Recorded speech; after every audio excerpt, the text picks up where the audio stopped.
Okay, hello everybody. My name is Hans and I come from Tallinn University. As Christian just told us, there are really different aspects of openness. And in my own research and work on open education, I have come to realize that for me, the three important cornerstones of open education are first, open educational resources, then secondly, open learning environments, such as this kind of open courses that Christian demonstrated us. And the third important cornerstone for open education is open assessment.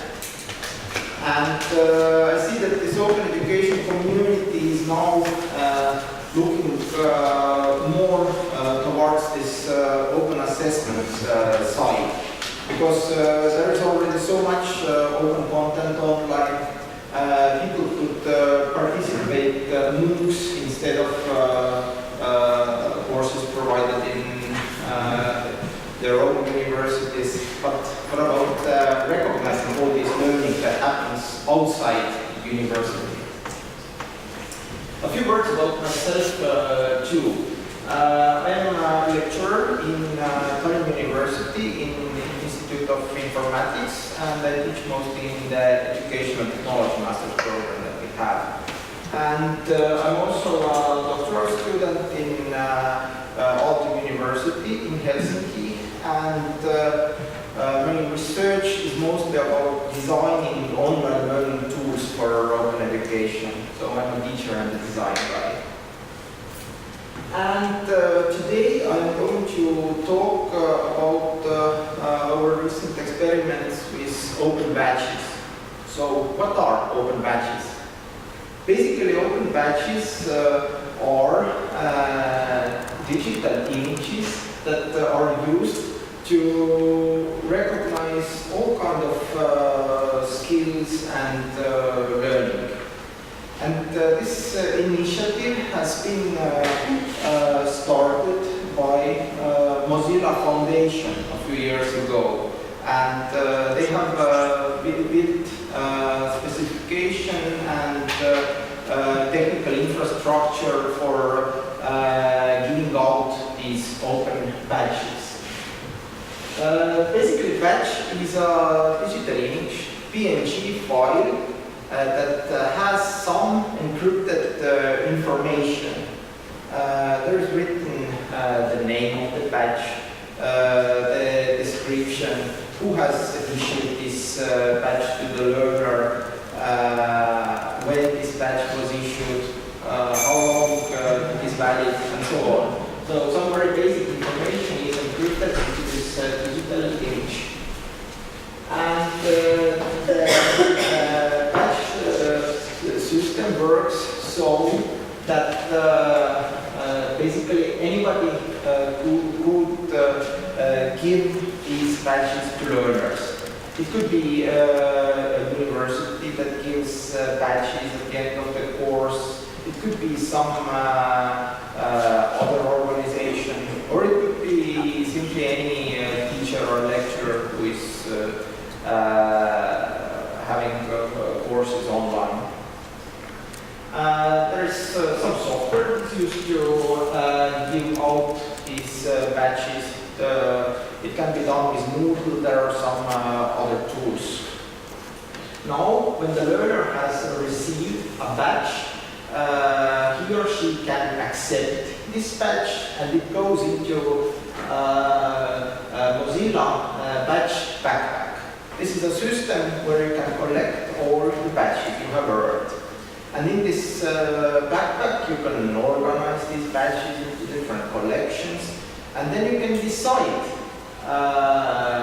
when and in which context you are going to show these badges. Let's say that you apply for a new job, you update your LinkedIn profile, and then you have taken different open courses online, maybe about web development, and then you can make a collection of these relevant badges that you have earned, and you can include this into to your LinkedIn profile. This is an example of how people could use badges. I'm going to reuse the presentation I did 2 months ago, and it was about the study I did with my colleague Mark Lomber in my course this spring. And our aim was to explore how these open badges could be used in formal higher education. So these open badges, they originate from open learning communities such as peer-to-peer university. And so far they have been mostly used in non-formal learning. But our context was formal higher education. The paper about our study is going to be published very soon in spring, the reduction notes in computer science series. I don't have the exact volume number and page numbers yet for that. The course where we used open badges is a 3-credit course in our Educational Technology Master Program. It's a course about creating digital learning resources. And this course has some contact days, but mostly it runs online.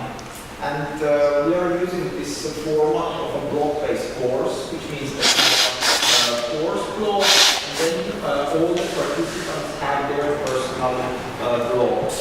For every 2-week period, we post a new assignment and readings to the course blog, and students post responses to their personal blogs.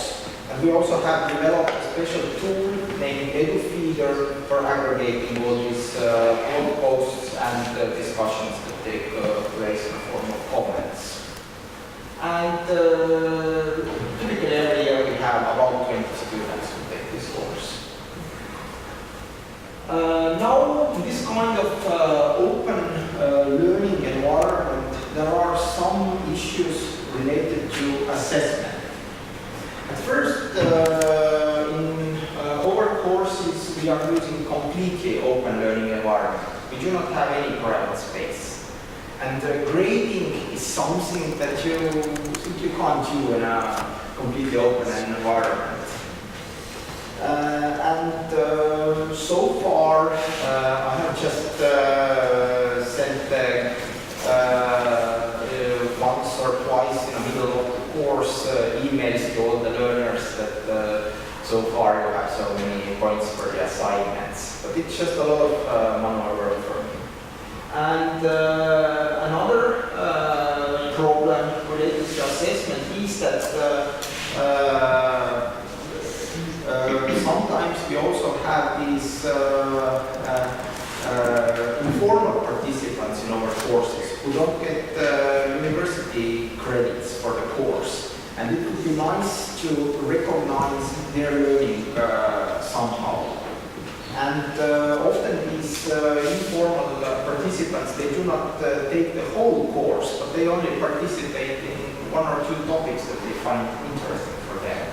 So how can we recognize smaller learning parts? And we thought that open badges could be a solution for these 2 problems. We started looking on the research that has been published already about using open badges in higher education. And this spring there are still very little published on that topic. The first workshop on open badges in education was organized now this summer in Tallinn. And we found some examples of using open badges. And one example, I would call it composite badges.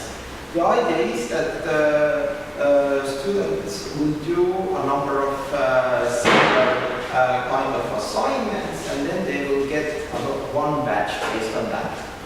This example is from David Wiley's course on Introduction to Openness in Education. And in this course, for example, there were 13 topics. And when students wrote these basic blog posts about each of the topics, they received Open Education Overview batch. And then when they chose 3 topics and did a more in-depth study on these 3 topics, they received Open Ed Researcher badge. Another example comes from Belgium, from Erik de Waal's research group. And in this course, he had an approach that I would call activity-based badges. They had a system that had some automatic learning analytics, and the students received badges based on their activity. For example, if they made a number of blog posts or tweets, they received a badge. For example, if their blog post received a certain number of comments, or their tweet was retweeted a certain number of times, then this probably reflects the quality of the blog post or tweet, and they receive a quality badge. And if they completed a certain milestone in software development, they receive a result badge. Third example is from Romania, and this system I would call grade-based badges. The students received points and grades for their assignments, and then there were 3 levels of badges: gold badge, silver badge, bronze badge. If they had 95% of the points, they received gold badge. If they had 85%, they received silver badge, and so on. And there could be also more complex badge systems. One study from the States has a system of hierarchical badges where students received lower level badges for small assignments, and then these were combined to a higher level badges. And in this way, it basically described the whole curriculum with badges. When looking at these different examples of using badges, we came to our solution that was using badges based on learning outcomes. You can't see this image very well, but you will find my presentation already online if you search from Twitter, this hashtag Boldic. In my course, we have 7 different learning outcomes. And from these learning outcomes, we have 6 main topics of the course, and there is a 2-week blogging period and a blogging assignment for each of the 6 topics. And if students complete this blogging assignment, they will receive basic knowledge badge on each of the topics. Now, creating digital learning resources is also a very practical topic. So we have second type of badges that are called skills badges. For example, content package author, assessment test author, and e-textbook author. And all these badges are related to one learning outcome. This is about using some authoring tool for creating learning resources. And finally, in our system we have advanced knowledge badges. The students were asked to choose one of the 6 topics and to write a more thorough literature review on this topic. And then the badges that the student received. So these basic knowledge badges gave 10 points each. These skill badges were worth 20 points, and advanced knowledge badges were also worth 20 points. So in theory they could receive 60 plus 20 plus 20, 100 points. We had focus group interviews with students at the end of the course to study their perspectives on our first experiment using these badges. And we found out that the main benefits for the learners were feeling of recognition and also confirmation that their assignment has been accepted. But most of the students didn't really use their badges or show them off after receiving the badges. So they told us that in this kind of one-time experiment, they don't yet see the value of badges. But they would see this value if badges would be used more thoroughly in different courses. And also we found out that students are interested in recognizing their prior learning these badges. We have some recommendations for also for the next iteration. I'm definitely going to use badges also next spring. One mistake I made this time was that I had just one level of badge for each assignment. Basically, if it was accepted, they received the badge. But it would be more valuable if there would be, let's say, a silver badge for the work that is accepted and the gold badge for the work that has been really excellent. And these badges could be used to provide more different learning paths for the learner. So maybe next year, in addition to these block assignments, I will provide an alternative assignment for those who don't want to block these topics. They could, for example, write a more in-depth Wikipedia article on one of the topics and receive a badge for that. And also, in my first trial, I didn't put too much time on the graphical design of these badges, but students told me that it is really important, and if the badges look gray and ugly, they don't want to show them in their profile. And this study also gave us some thoughts on the future of this badge infrastructure. We found that the current metadata that comes with badges is quite limited. For example, there is no way to specify the weight of the badges. Some badges you can earn with doing a 10-minute assignments. Other badges might take you really a lot of time. We think that in the future it might be interesting to combine these outcome-based badges with other types of badges. And also, if we talk about self-directed learning, then we could encourage students to design badges. So we could have this student design and student awarded badges for peer assessment. And in our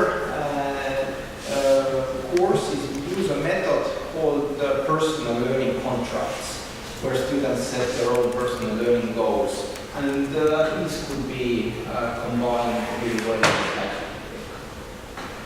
This has been our exploratory work on open badges. Thank you for your attention.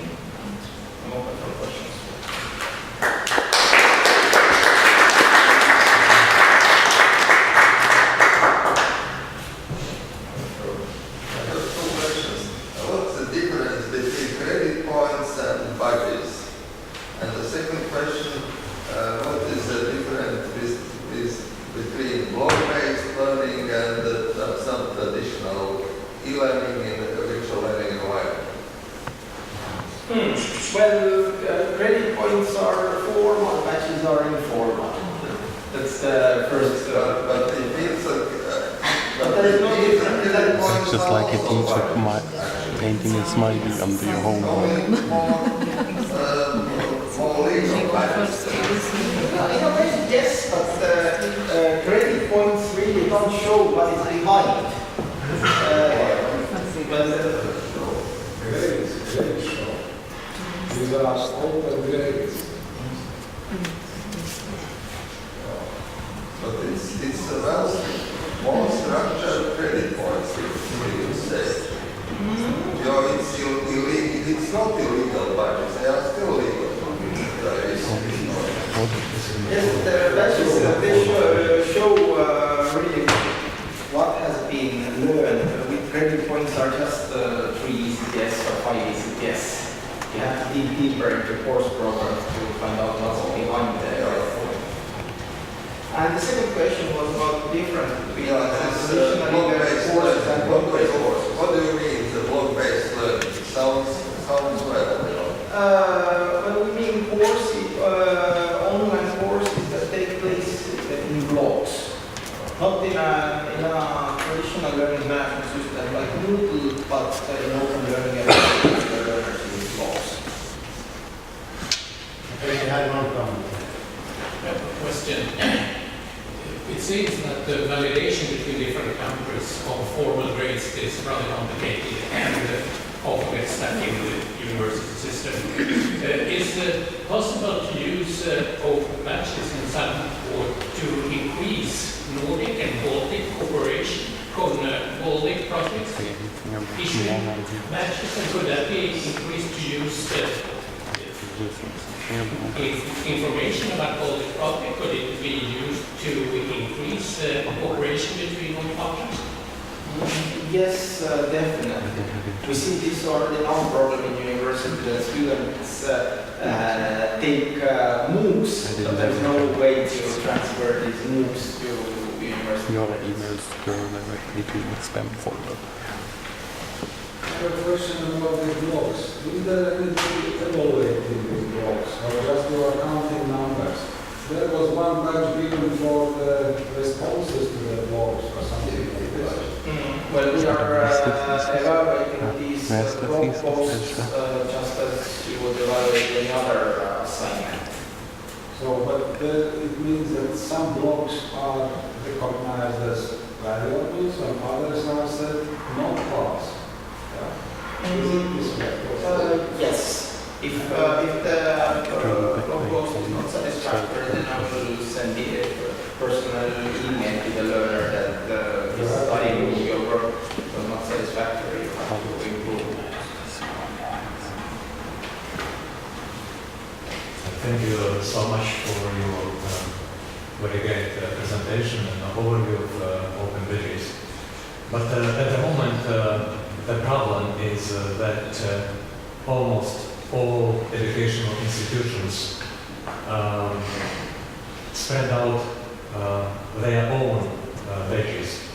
I wouldn't say open badges, but own badges which have a difference between each others. And the problem is that there is no standardization at the moment, no standards. Open badges is just one of projects, not more, not less. And this is a good project. But my question is that if open badges relies on some institutional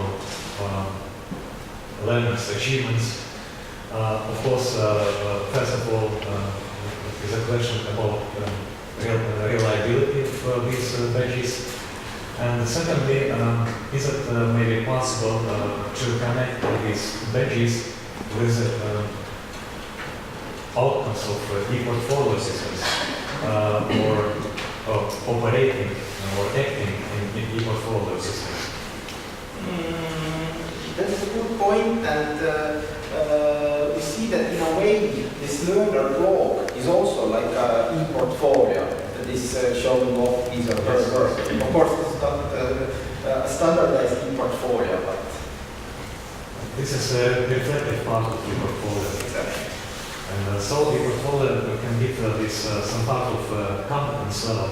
And badge is also, I would consider badge as a competence level. Maybe sub-competence, maybe sub-competence, and badges can solve this problem. But question is still about this standardization and the reliability of badges between different institutions. That is a question. That's like a common like discussion maybe for future. Yeah.